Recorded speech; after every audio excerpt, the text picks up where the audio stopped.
salmon arm, 60% chance of that with a high of about 14.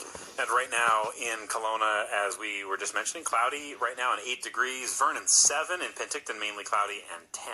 Cloudy in Revelstoke, chance of showers, 13 degrees. Sunny breaks in the forecast if you're in Golden, 12 degrees there. Moving into the Kootenays, where we have a mainly cloudy day ahead, might get some showers. If you're in the West Kootenay, 12 degrees. Around Kootenay Lake, same story. If you're in the East Kootenay and Elk Valley, quite a bit cooler, 7 degrees for the Elk Valley. Cranbrook warmer at 12, and Invermere, 8 degrees. Right now, Nelson is 8 degrees. Creston 6. In Cranbrook, mainly cloudy and 4. And Revelstoke right now, light rain falling and 7 degrees. And we have a closure coming up right near Revelstoke at Three Valley Gap on Highway 1. Rock scaling happening there starting at 7:30 Pacific time until 11:30. Again, closing Highway 1 in both directions there. And then after that, we have rock blasting continuing around Highway 1 just west of Field. It starts at noon Mountain Time, and the work should wrap up in about an hour. Thank you, Ali. 12 minutes after 7 o'clock Pacific time here on CBC Radio 1. The Okanagan Forest Task Force has already had a few successful cleanups in the bush around Kelowna. We first told you about the group about a month ago. Now, in the interest of full disclosure, I'm a member of that group, and I've helped in one of their cleanups. But so far, the group has focused on Postal Lake Road. This runs up into the hills northeast of Kelowna. And the latest cleanup on Postal Lake Road turned up some surprising results. Andre Bohemier is an administrator of the group and is in our studio this morning. Good morning, Andre. Good morning. So how did you get involved in this group to start with? To start with, Kane Blake is one of my friends, and he became part of this group, and he kept telling me he had to go do cleanups and stuff, and so then this weekend I decided that I would come help him. And so here we are. And you did. And we'll get to what happened when you were up there. Now, where do you work, Andre? I work for ABC Recycling. Okay, and you called up your boss because there was a piece of equipment that you thought might be helpful. What were you looking for? Well, I phoned my boss, and because I knew there was a lot of metal and stuff up there, we decided that if we could use the hook truck, which is basically a log loader, and we have a magnet attached to it. And I figured that it would be some use, so I phoned my boss and asked him if it would be okay, and he said, "Yeah, let's do it." Now, what does this thing look like? I mean, I think of a magnet on my fridge. This is a different beast, isn't it? Basically, it's a big semi-truck, and then if you look at some of the logging trucks, some of them have a big crane-looking thing on the top of it. Yeah. And the only difference is we have an attachment that we put on, and it's a magnet, and it's about, probably about 3 feet around. Looks like it's the size of a manhole, sort of. Yeah, pretty much the size of a manhole cover, yep. Okay. So you put this thing on the truck, you go up to Postal Lake Road. Now, the group had already cleaned up the shooting range area, affectionately known as Little Iraq. Mm-hmm. Where were you guys working? Basically, we had guys between, the first 5 kilometers. Where I was the entrance of the bogs.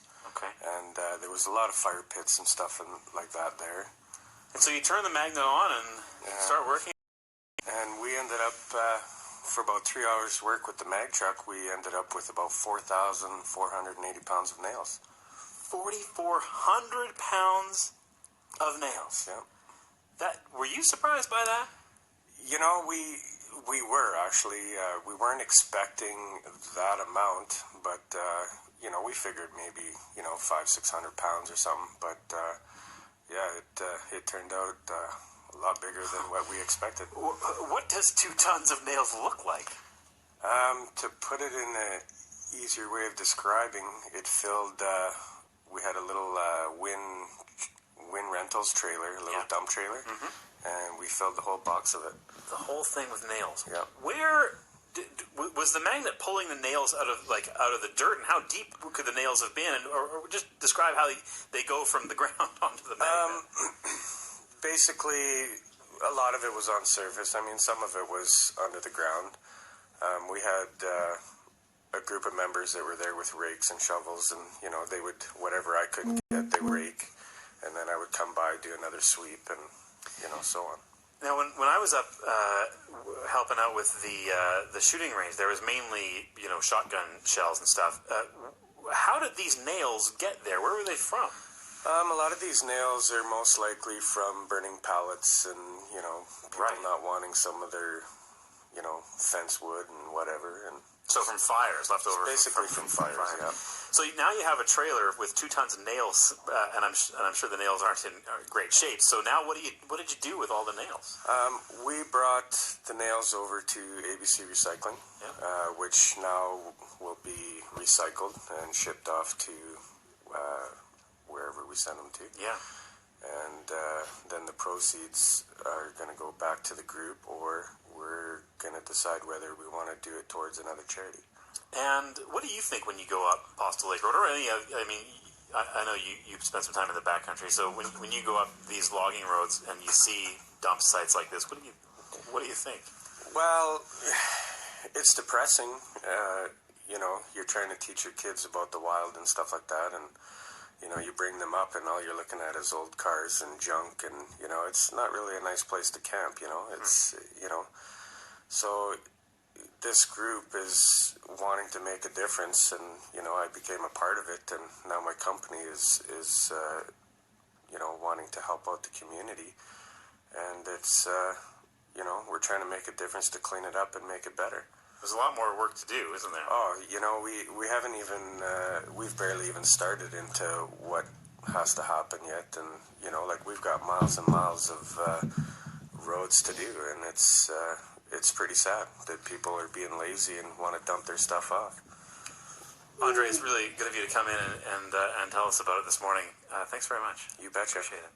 Andre Bohemier is an administrator with the Okanagan Forest Task Force. We'd love to hear or see what you see on Forest Service roads. You can send your pictures to us on our Facebook page. That's where you'll find the Okanagan Forest Task Force as well. You can give us a call, 1-888-662-6628.